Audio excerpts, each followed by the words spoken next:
మిత్రులందరికీ నమస్కారం. భక్తిపథం 6457 ఛానల్కు స్వాగతం.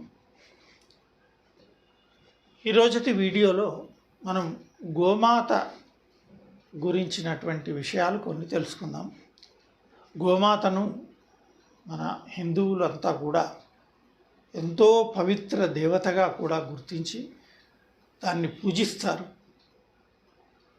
అటువంటి గోమాత కథ ఏమిటి? అసలు గోమాతలో సకల దేవతలు ఉన్నారు అనేది కూడా మన పురాణాలు చెబుతున్నాయి.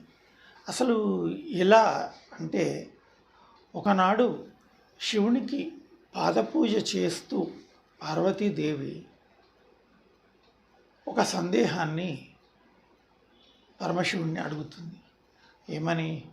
నాథ, స్త్రీలు ముట్లు అంట్లు తెలియకుండానే కలుపుతారు, అనేక పాపాలు చేస్తారు, ఇతరులను హింసిస్తుంటారు, ఇవన్నీ కూడా చేస్తుంటారు.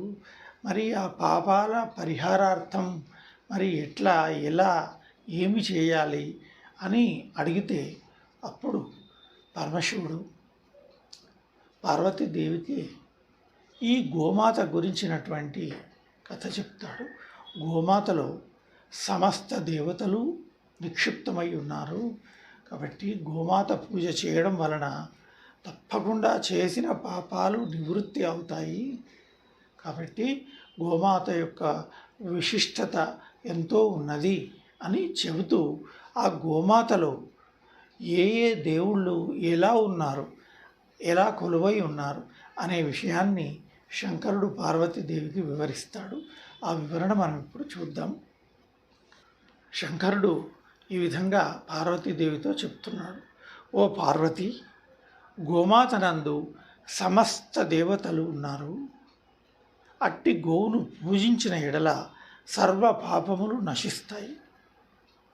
ఆ గోమాతలో ఎవరు ఎలా ఉన్నారు అనే విషయాలు చెప్తున్నారు. పాదములు రుణ పితృ దేవతలు, గొలుసులు తులసి దళములు, కాళ్లలో సమస్త పర్వతాలు ఉన్నాయట. హనుమంతుడు కూడా ఉన్నాడు. నోరులు లోకేశ్వరం అని చెప్తారు. నాలుక 4 వేదములకు ప్రతీక. భ్రూమధ్యంలో గంధర్వులు ఉన్నారట.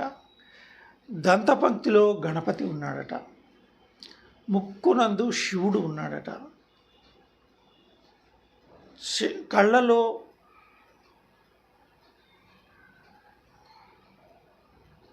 దంతపంక్తిలో గణపతి, ముక్కునందు శివుడు, ముఖాన జ్యేష్ఠాదేవి, కళ్ళలో సూర్యచంద్రులు, చెవులలో శంఖచక్రాలు, కొమ్ములలో యమ ఇంద్రాదులు ఉన్నారు.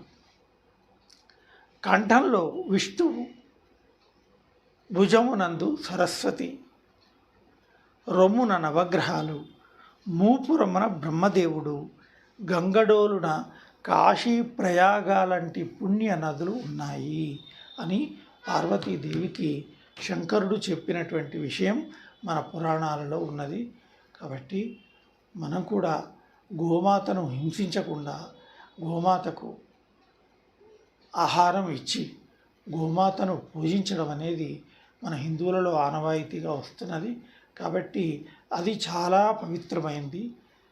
మిత్రులందరూ కూడా దీనిని గమనించి గోమాతను పూజించడం అనేది మంచిదిగా గుర్తించి అందరూ ఆచరించవచ్చు అనే విషయాన్ని మీకు తెలియపరుస్తూ సెలవు తీసుకుంటున్నాను. ఈ వీడియో మీకు నచ్చినట్టయితే లైక్ చేయండి, షేర్ చేయండి, మా ఛానల్ను సబ్స్క్రైబ్ చేయడం మర్చిపోకండి. శుభం. సర్వే జనా సుఖినో భవంతు.